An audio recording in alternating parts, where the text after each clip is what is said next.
If you close your eyes right now and picture the human cardiovascular system, chances are a very specific image popped into your head. Oh, definitely. Yeah, it's that classic brightly lit anatomy poster hanging in almost every medical clinic. You know the one, right? The human body stripped down to this sprawling, tree-like network of vivid red and bright blue pipes. Right. The classic classroom poster. Exactly. It makes our internal plumbing look incredibly orderly, like a standardized schematic for a house.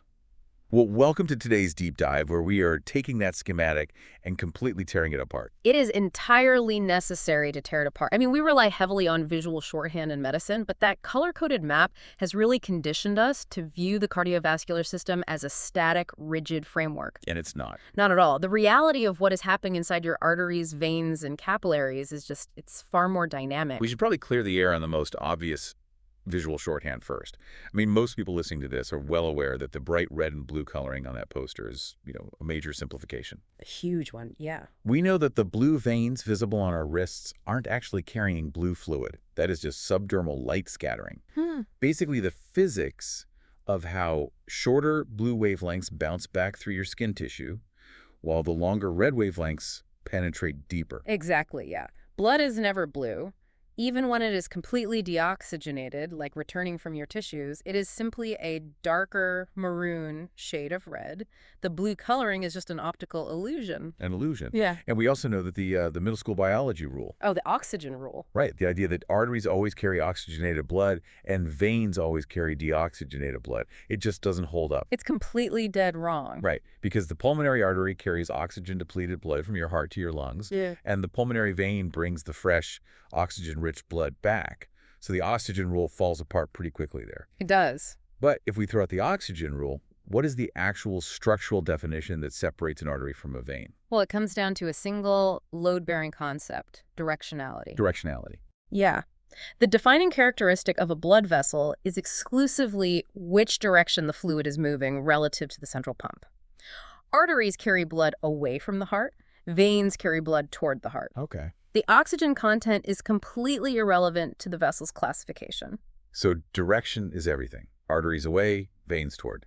The logical conclusion of that, if you just follow the plumbing, is that the blood is flowing in a continuous loop. Exactly. It leaves the heart, travels out, and has to come back. But tracing that continuous loop reveals a massive historical blind spot, doesn't it? A monumental one, yes. Because for the vast majority of human history, the brightest medical minds on Earth fundamentally rejected the idea that blood circulated at all. They absolutely rejected it. I mean, to understand the magnitude of this misunderstanding, we have to look at the 2nd century Greco-Roman physician, Galen. Okay, yeah. Yeah, his anatomical model was the undisputed dominant framework across Europe and the Islamic world for roughly 1400 years. And Galen believed that veins and arteries were two completely separate parallel systems that essentially never communicated. Wait, if they didn't connect, how did he explain the movement of the blood? Like, where was it coming from and going to? So Galen's framework centered on the liver. He theorized that your liver was a manufacturing plant, constantly converting the food you digested into brand new blood. Wow. Right, and this freshly minted blood flowed out through the veins and was simply absorbed and consumed by your body's tissues. It functioned much like fuel burning in an oil lamp. And the arteries. Arteries, in his view, served a different purpose entirely. They carried a mixture of blood and an invisible substance he called vital spirit out from the heart. So for over a millennium, we essentially thought our circulatory system operated like a printer using up an ink cartridge. That's a great analogy. It was a one-way consumable supply chain. You eat a meal, your liver prints a fresh batch of blood, your tissues drink it up, and the blood is simply gone. It never returns. The ink cartridge model is an excellent way to conceptualize it. And when you consider the tools available at the time, it is somewhat understandable why this theory held. How so? Well, if you observe a traumatic injury, a severed artery pulses violently with the heartbeat, right? While a severed vein just oozes continuously. Without microscopic imaging, it genuinely looked like two entirely different mechanisms at work. Okay, yeah, that makes sense from an observational standpoint. Yeah. But 1,400 years is a staggering amount of time for a medical theory to go unchallenged. It really is. What was the catalyst that finally broke the consensus? I have to assume someone eventually dissected a subject in a way that revealed the physical connection between the two systems. Was it microscopes? You would assume it was a surgical or anatomical breakthrough, but the tool that actually dismantled Galen's model was arithmetic. Arithmetic. Yes, math. In 1628, an English physician named William Harvey published a treatise that completely upended 14 centuries of medical dogma, and he did it using basic math. Okay, I love this. Walk me through it. Harvey decided to calculate the actual volume of blood the heart ejected with a single contraction, the stroke volume. He then multiplied that by an average heart rate to determine the total output over a given period. Okay, let's run those numbers. A typical heart injects roughly, 70 milliliters of blood per beat? Around there, yes. And at a resting rate of, say, 70 beats a minute, that is nearly 5 liters of blood being pumped out every single minute. Exactly. And the math becomes undeniable very quickly. At that rate, Harvey demonstrated that the heart pumps more blood in a mere half hour than the entire total weight of the human body. Oh, wow. The physical implications of that are absurd. Completely absurd. If Galen's consumable model was accurate, and the liver was constantly manufacturing 5 liters of new blood every minute from your last meal, you would swell up and explode like a water balloon by lunchtime. Precisely. Since the human body was clearly not exploding, Harvey concluded the liver could not possibly be synthesizing that volume of fluid. It had to be the same blood. Yes, it had to be the exact same blood, being continuously recycled in a closed loop, driven by the mechanical force of the heart. That's brilliant. It is. And he bolstered this mathematical proof with ligature experiments on his own arms. By tying a tourniquet just tight enough to block the superficial veins while leaving the deeper arteries flowing, he showed that the veins below the tie would swell. Proving direction. Right. This physical pooling revealed one-way valves inside the veins, proving the blood was trying to return to the heart and was blocked from flowing backward. The logic is just airtight. But Harvey was still missing a massive piece of the puzzle, wasn't he? He was. I mean, he had the mathematical proof of the loop, and he proved the directionality, but he couldn't actually see the physical U-turn. If arteries carry blood out and veins carry it back, there has to be a physical structure where they connect in the tissues. And Harvey hypothesized that there must be microscopic connecting vessels, pores in the flesh too small to be seen with the naked eye. But he had no optical technology to prove it. Oh, that's frustrating. Yeah, he died in 1657, fully confident in his closed-loop theory, but having never actually laid eyes on the physical connection. The resolution to that cliffhanger arrived just 4 years after his death, right? He did. In 1661, an Italian anatomist named A&P I was examining a piece of live frog lung under one of the earliest compound microscopes. And there, hidden in the tissue, was the sprawling microscopic network connecting the smallest arteries to the smallest veins. He found them. He had found the capillaries. Surprising fact number 1 of this deep dive. Yes, Malpighi's microscopic observations provided the final physical validation for Harvey's mathematical model. We finally had the complete triad of the cardiovascular system: arteries, veins, and capillaries. Okay, let's unpack this. Because while they share a fundamental blueprint, the specific architecture of each type of vessel is radically different. Very different. Most blood vessels, excluding the capillaries, are constructed with 3 distinct concentric layers known as tunicas. You have the tunica intima, which is the slick, Teflon-like inner lining that makes direct contact with the blood. Right. Surrounding that is the tunica media, a middle layer composed of smooth muscle and elastic fibers. And finally, you have the tunica externa on the outside, a tough outer sheath anchoring the vessel to surrounding tissues.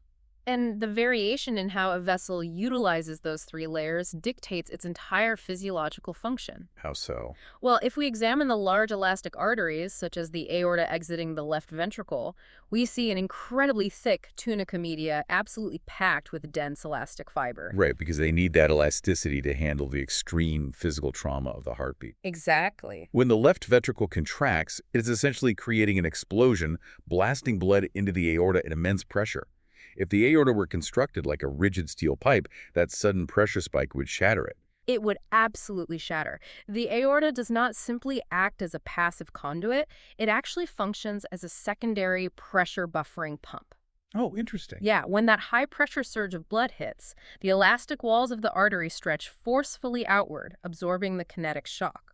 Then, and this is a critical mechanism, when the heart relaxes between beats, that stretched elastic wall rapidly recoils, squeezing back to its original diameter. Okay, so physiologists refer to this as the Windkessel effect, Yes. which, fun fact, comes from the pressurized air chambers built into antique German fire engines. Yeah. If you manually pump a fire hose, the water exits in violent spurts. Squirt, Yeah. stop, squirt, stop. Right. But if you route that water into a sealed chamber containing a pocket of air, the compressed air absorbs the mechanical surge and continuously pushes the water out in a smooth, steady stream.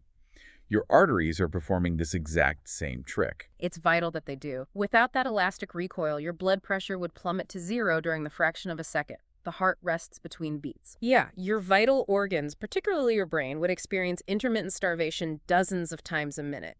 The arteries actively maintain continuous perfusion pressure while the heart resets. So the blood leaves these high-pressure elastic highways, branches off into smaller and smaller arterioles, and eventually arrives at the capillaries.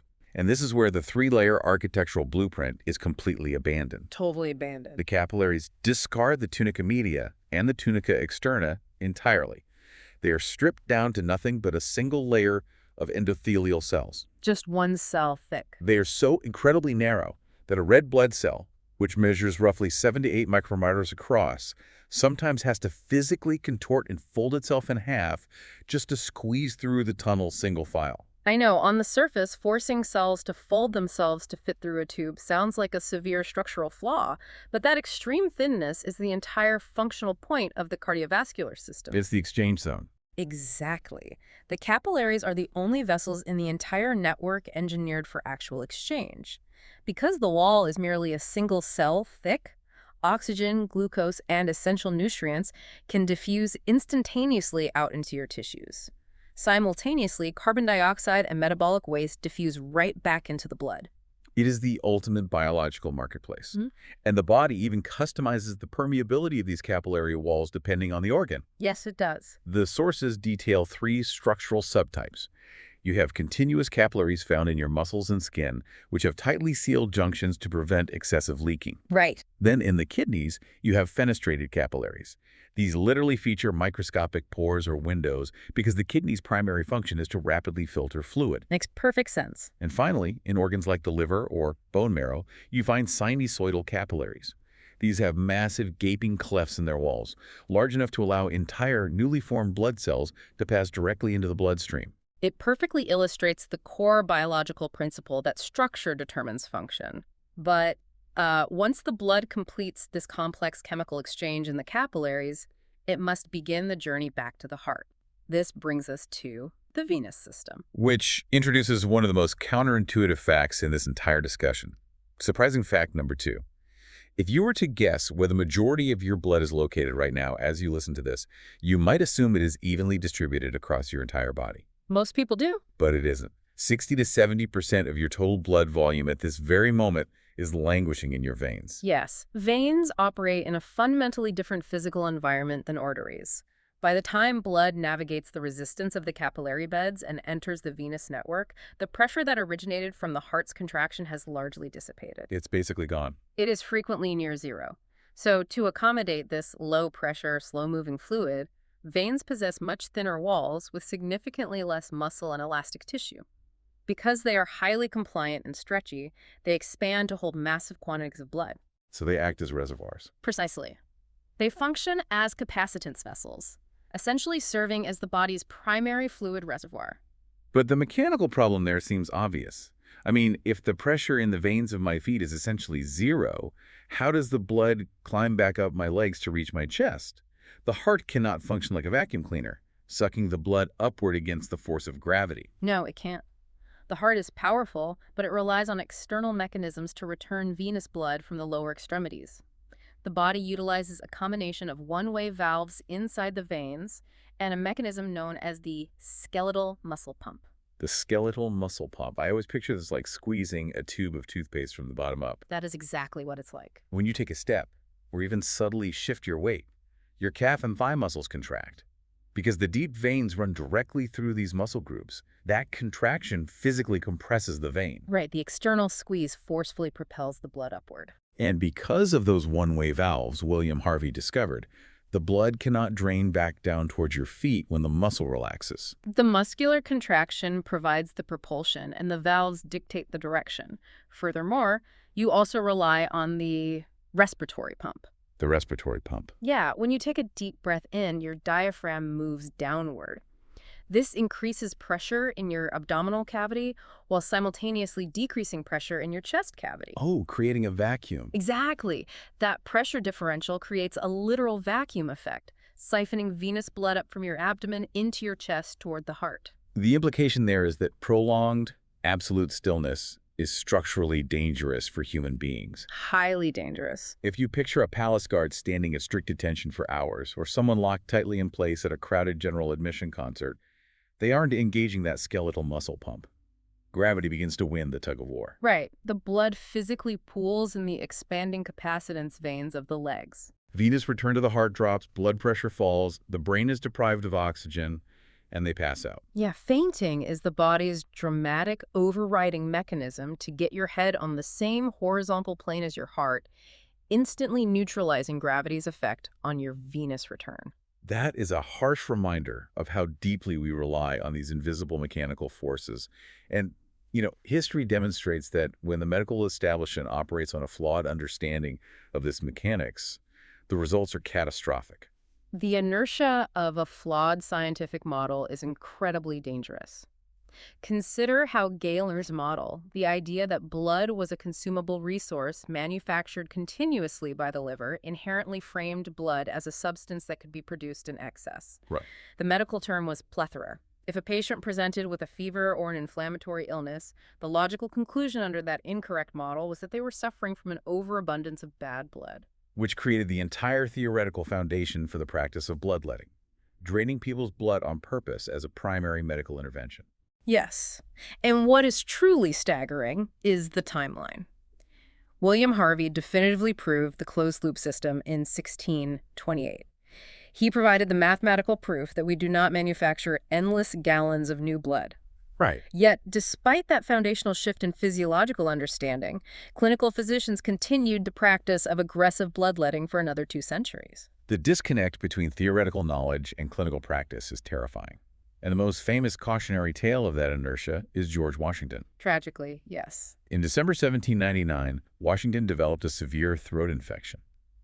His physicians, operating purely on entrenched clinical momentum rather than the actual mechanics of the circulatory system, treated him with aggressive, repeated bloodletting. It was brutal. They drained and estimated several pints of his blood over a 24-hour period. Modern medical historians broadly agree that aggressively draining the blood volume of a 67-year-old man fighting a severe systemic infection was a massive contributing factor to his death.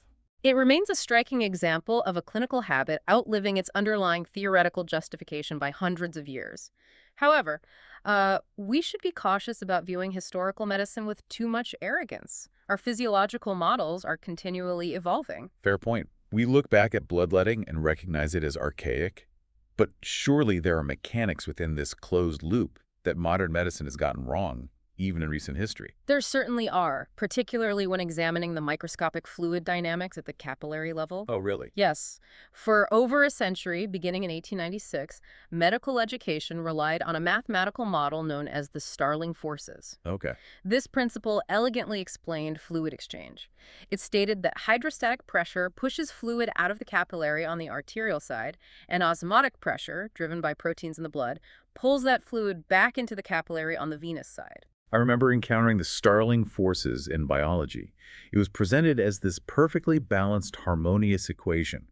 The arteries leak the fluid out to deliver the nutrients, and the veins vacuum the exact same amount of fluid back up to keep the tissues from swelling. Exactly. It was taught as a perfectly balanced system. But recent advanced imaging techniques revealed a crucial missing piece of the structural architecture. What did we miss? Researchers discovered a microscopic gel-like layer of sugar proteins coating the entire inner lining of the capillary walls, known as the glycocalyx. The discovery of this dense molecular sieve completely altered the filtration math. Wait, how does a sugar coating change the math? Does it block the fluid from leaving? It doesn't block it from leaving, but it acts as a highly selective barrier that drastically changes the osmotic pressure gradient. The formulation of the revised Starling principle demonstrated that the venous side of the capillary actually reabsorbs significantly less fluid than we believed for over 100 years. Wow, so the textbooks were wrong about how our own tissues handle fundamental fluid balance. They were. That has to have massive implications for critical care doctors treating patients with severe edema or fluid buildup in the tissues. Huge implications. So we've traced this from ancient Roman theories to 17th century microscopes and modern fluid dynamics. But for someone listening to this deep dive right now, why does understanding the tunica intima, or the elasticity of the aorta, actually matter in daily life? It matters because vessel structure sits at the absolute center of global mortality. Cardiovascular disease is the leading cause of death worldwide. Right. When we discuss atherosclerosis, commonly known as the hardening and narrowing of the arteries, we are specifically describing a pathology of the tunica intima. Fatty cholesterol plaques accumulate and calcify within that delicate inner lining. Ah, that specific layer. Yes. And if a plaque ruptures, it triggers a clot that can completely occlude the vessel, resulting in a heart attack or a stroke. When a cardiologist performs an angioplasty, inflating a balloon and placing a metal stent, they are executing structural engineering to mechanically widen a physical flaw in that specific layer. It is all structural. Even a routine trip to the pharmacy to check your blood pressure is a direct interaction with these mechanics. Absolutely. When that cuff inflates and squeezes your arm, it is directly quantifying the elasticity and peripheral resistance of your arterial walls. The machine is essentially measuring the efficiency of your personal Windkessel effect. Or consider a standard hospital procedure like receiving intravenous fluids. Have you ever considered why nurses are trained to place an IV line exclusively into a vein in your hand or arm and specifically avoid the arteries? Given the pressure differentials we just discussed, it makes perfect sense. The arteries are the high-pressure blast zones right off the heart. The veins are the low-pressure, highly compliant storage tanks.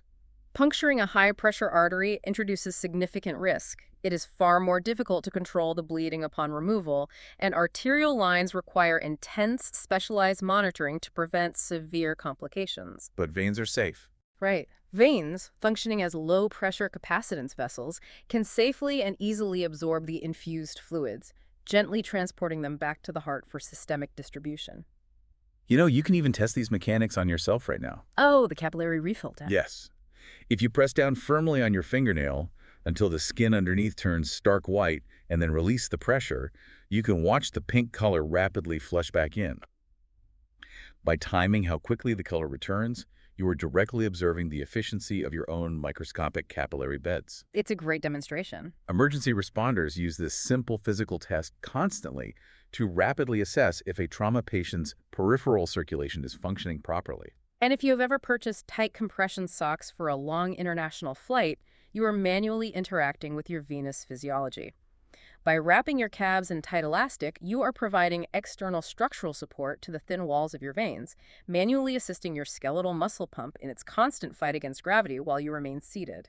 The degree to which our daily physical experience is dictated by this hidden plumbing is just remarkable. It truly is. We began this journey with Galen's consumable fire, treating our blood supply like replaceable printer ink.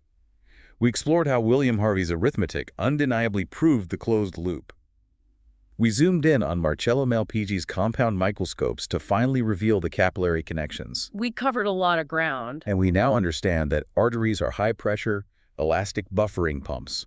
Capillaries are microscopic, single-file exchange zones. And veins are massive, low-pressure storage reservoirs that rely on our moving muscles just to defeat gravity. Analyzing the system through the structural lens reveals the cardiovascular system as an absolute marvel of biological engineering. It is not simply a static map of pipes.